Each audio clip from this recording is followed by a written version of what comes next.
First things first, man. I just kind of want to get your thoughts on overall the fight itself. Obviously, it's got to feel good moving to 7-0 in your career. Just kind of give me Yeah. your first thoughts on the fight. Just a few days removed. Hey, the fight went just as planned. I just wanted to finish it, make a statement, honestly, so that PFL can't deny me and put me in this the tournament soon enough.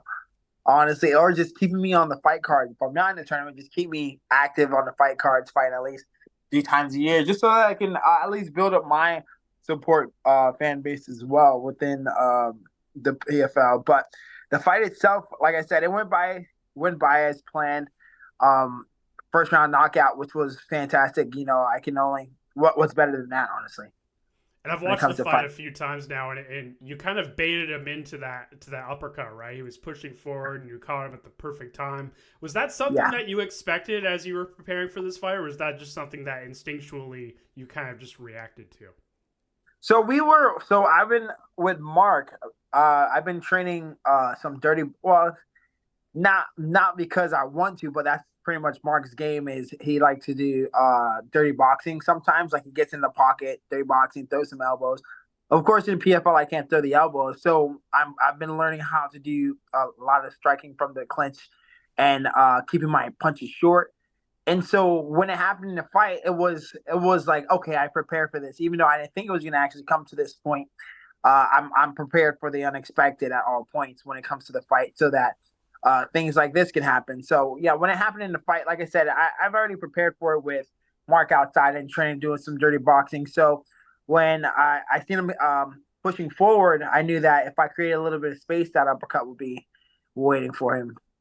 Has that been an adjustment for you in terms of learning, striking in the clinch and all that stuff? Was that did that kind of take a while for you to really adjust to and really pick up, or did you pick it up pretty quickly? No, I mean, let me say, I don't want to sound like a I don't want to sound cocky, but I could fight from anywhere. And if anything, I like fighting. I like to learn. I learned to fight from in close because I'm a longer guy. So you get shorter guys who would want to come inside and really get in and really want to brawl with you when you're a taller guy. So I made sure that was one of the first things I actually learned was that even though I'm a longer guy and I want to do fight at a distance and use my distance, I'm going to go against shorter guys who are going to want to come inside and throw some haymakers. So I've learned how to fight on the inside from the beginning just so that I can always be ready for those types of situations when there's going to be someone who wants to just close the distance constantly and make it one of those type of dog fights. And I'm like, I'm ready for a dog fight too. So let's go. So I've been learning how to keep my punches short, using my body for the turns and my hips and stuff like that without throwing a lot of arm, but more body with the short punches. And I mentioned this off the air too. Is this is the third time that we've spoken? Once again, I really do appreciate the time. Thank you. Thank A you. lot has changed over the last year for you, right? Like obviously you got that challenge, that PFL contract. Now Yep. you're 7-0 in your career. You're talking about the PFL season, eventually getting into the tournament. I know you're itching to get there. Like, what are some of the biggest things that have changed for you as a fighter and as a person, like over the last year or so? I would say as a fighter, I've become more comfortable with walking into the cage. I mean, that's one of the things that you get through experience, and the only time you're going to get experience is the more times you go into an actual fight. So I would say from PFL Challenger Series now, and in between, I would say I've learned to really, really, really meditate and pray on how the fight will turn out and make that happen. So I would say I become more confident in my skills, my skill set as a mixed martial artist in general. I still haven't even gotten to use my ground game, my wrestling and jujitsu, which is a great thing because at this point people are going to watch my fights and think the only way to beat him is to take him down, which I'm okay with that. Please do what you have to do. Please study up. But it's going to be a rude awakening once they see that, hey, this guy can actually uh, grapple himself as well. So I'm confident in my overall game. What is that experience like? Just for fans that are watching, like envisioning how a fight is going to play out, and obviously having it come to fruition. Like, how glorifying is that for you, and what is that feeling like? I feel like I think when you go through, well, not I think, but when you go through these fights, you go through constant simulations of like what's going to happen. I mean, the wins, yeah, how I'm gonna win, how I'm gonna win, how I'm gonna win, but how am I gonna lose as well? I'm gonna think about this guy throwing an overhand, this guy uh, choking me out. Maybe I give up my neck for a quick second and he snatches it up. This guy just being grueling and just taking me down nonstop and not having an answer for it, or this guy catching me with a lucky hook or cross or jab or roundhouse to the head. So I'm constantly thinking of what he can do, what he can do, what he can do. And within those scenarios, I'm creating a counterattack to it so that I am well prepared for when it happens. And not even to that, I go to the most minute things as well as when it goes to how am I going to feel when I walk out to the cage? How am I going to feel with my family screaming my name or my friends, supporters are screaming Silverback Nation? And even more than that is how if you ever hear the cage, it sounds like you're hitting like cardboard, not cardboard, but like um plywood on the ground. You can hear like a boom, boom, boom, boom, boom, and those sounds aren't regular sounds. You don't hear that when you walk the regular street. So those are little things. And when you feel the back against the cage, that I think about the punching with the small gloves. You don't punch with small gloves like that in training. You punch with those sparring MMA gloves, and those aren't the same type of feel. But even though they give you the best feel for it, they're still not the same feel. So it's a bunch of meditating and just visualizing how the fight is and how the fights always are, just so that you can and you're never caught off guard, never caught off guard, if that makes sense. No, absolutely, it definitely makes sense. And one thing that I've noticed too is especially over the last 6 months is the PFL has really been promoting you, right, in terms of their social media. Really trying to build you as a real star for them and a real name to keep an eye on. Do Yeah, you awesome. like what are your thoughts on how you've been promoted so far in the PFL? Because obviously you're getting a lot of promotion. You're probably not fighting activity wise as much as you would like ideally. But what are your Yeah. kind of overall thoughts on how things have played out so far? I'm grateful to the promotion of PFL on how they've been promoting so far, honestly. And I would love to, what, I'm grateful to the promoting because it's getting me a bigger support base, and that's always a fantastic thing. But the next part is like it'll be even better when I can fight more often and people could see why I will be the next superstar of the PFL, or why the PFL has the is promoting me. Like, why are they promoting this dude? Who is this guy? And things like what I did the last fight, because I can I can put on a show and I can knock a person out. I'm someone to look out for. Things like that. When you put me in the cage, it'll shut up a critic's mouth and make them watch. You know what I mean?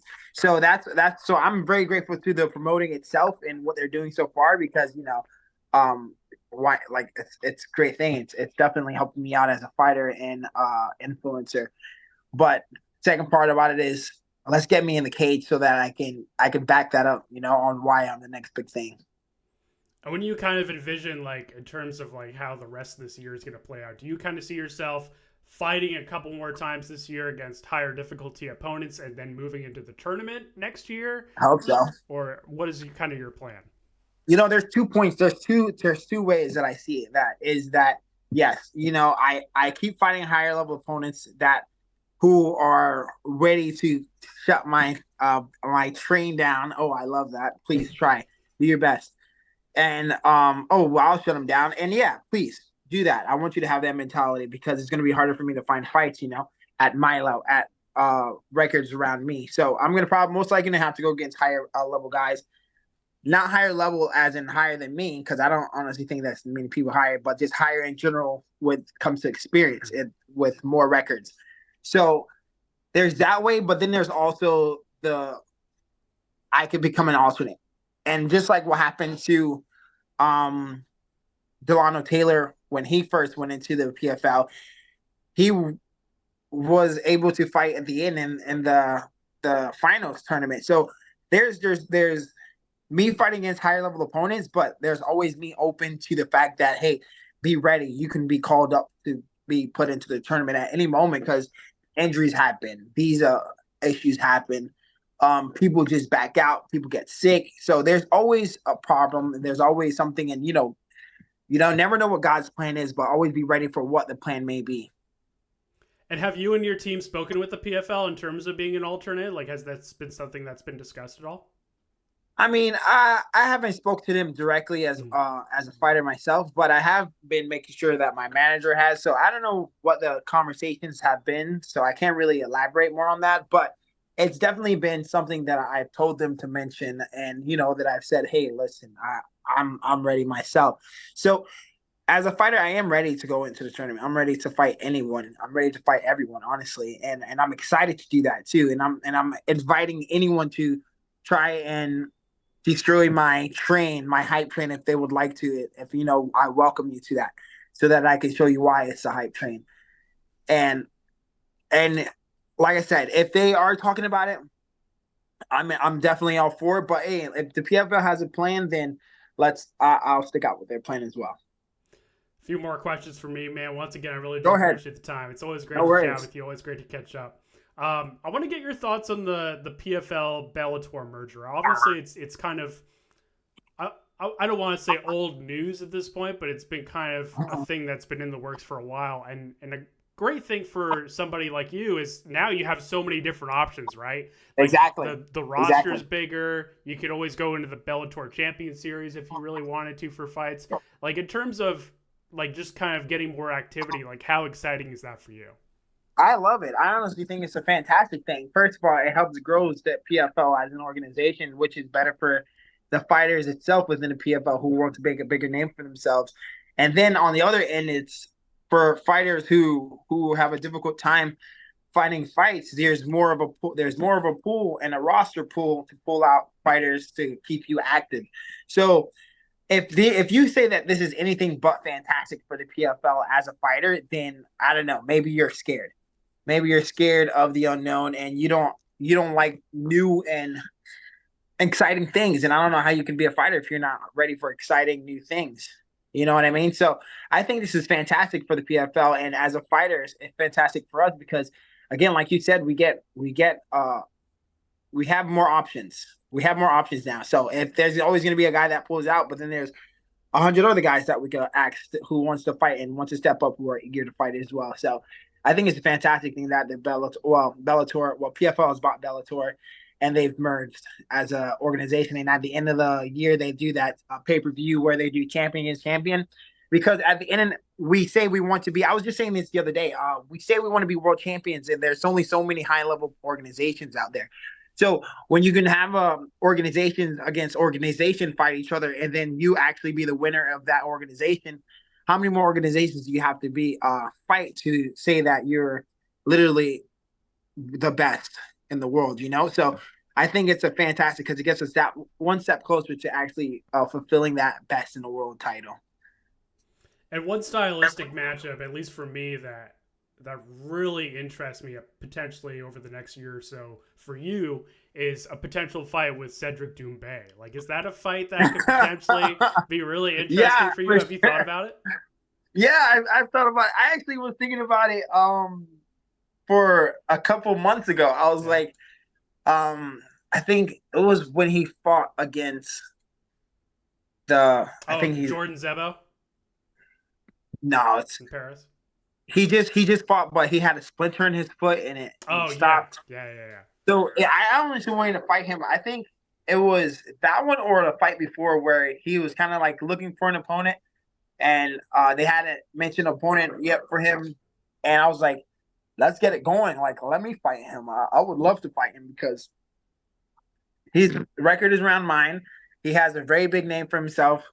For in France, and I'm really excited for him that he's one of those fighters who's willing to fight. So it's like if you're willing to fight, I'm willing to fight. If you have that passion for fighting, then let's do it.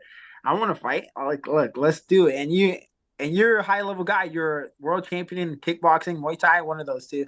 So let's see how good you actually are.